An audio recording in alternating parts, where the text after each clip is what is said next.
Hi Aries, this is Genevieve with Belladonna and Moonbeams. How are y'all doing? I am doing really well.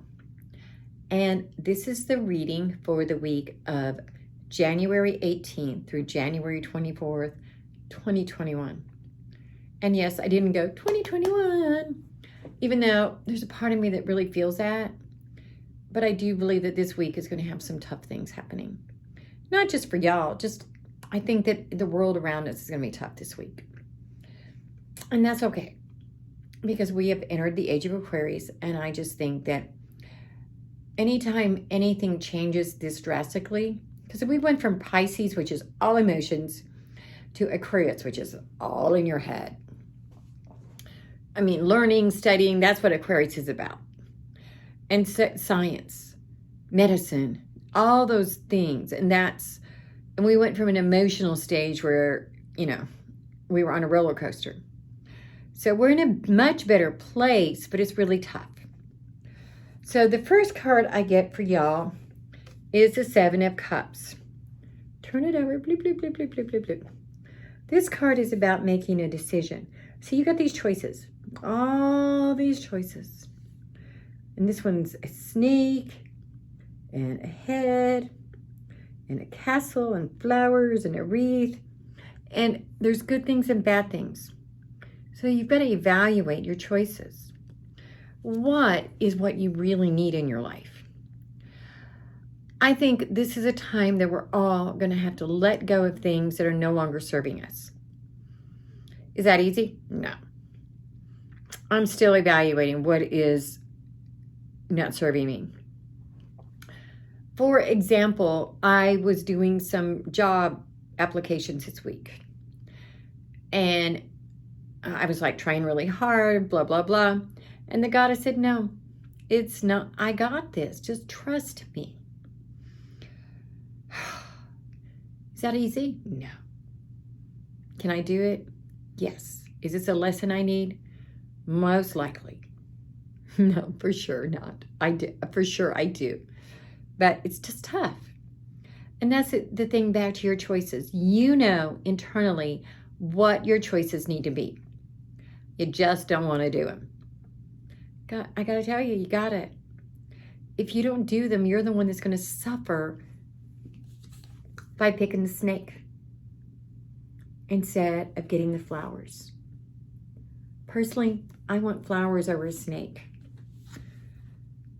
This card, the Two of Swords, right next to it, says that you have all the answers. See, you got a crescent moon, which tells you you've got wisdom.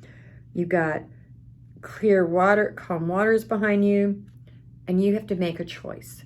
Do not be blindfolded like her. Don't flip a coin. This is warning you that as you make this choice, make it in like an Aquarius would, which is in your head, not in your emotions. You're a fire sign. And we've entered the age of Aquarius, which is air. So you know that's combustible.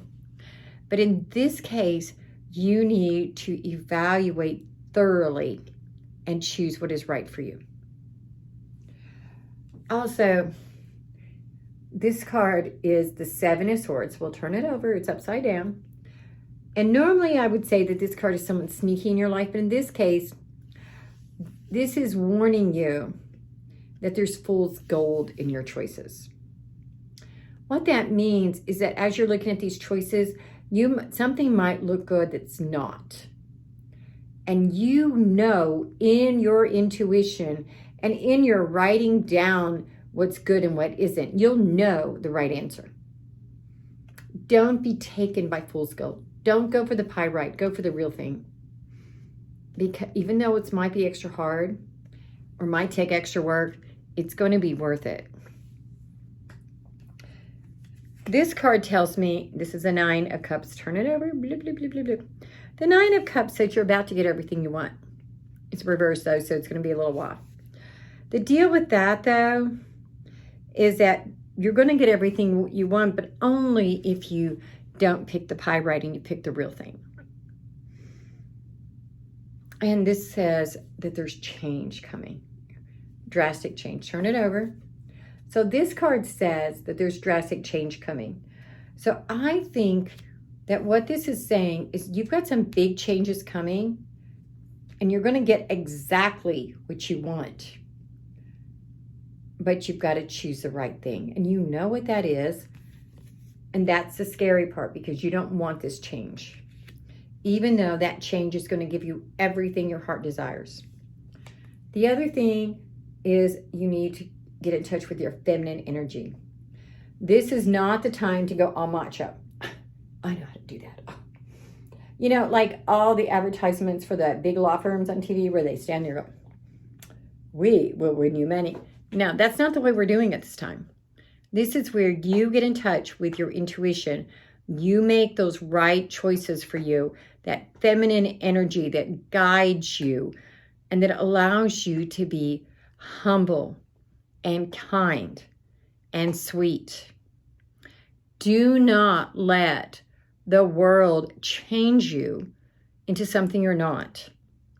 Do not let these decisions force you into a mold that is not you. Now I'm going to pull a card from the Oracle of the Unicorns. Let's pick a card. Passion. This card says, do what excites you. Get fired up about your life. So this change is coming. You're going to love it. It's going to give you passion and purpose.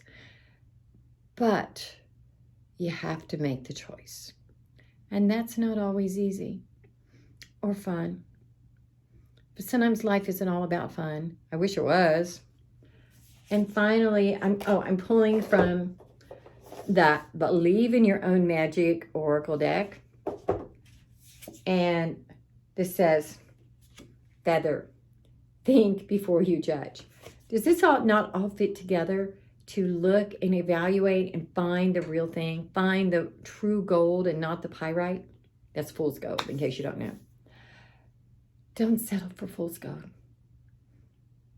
Guess what? It doesn't last.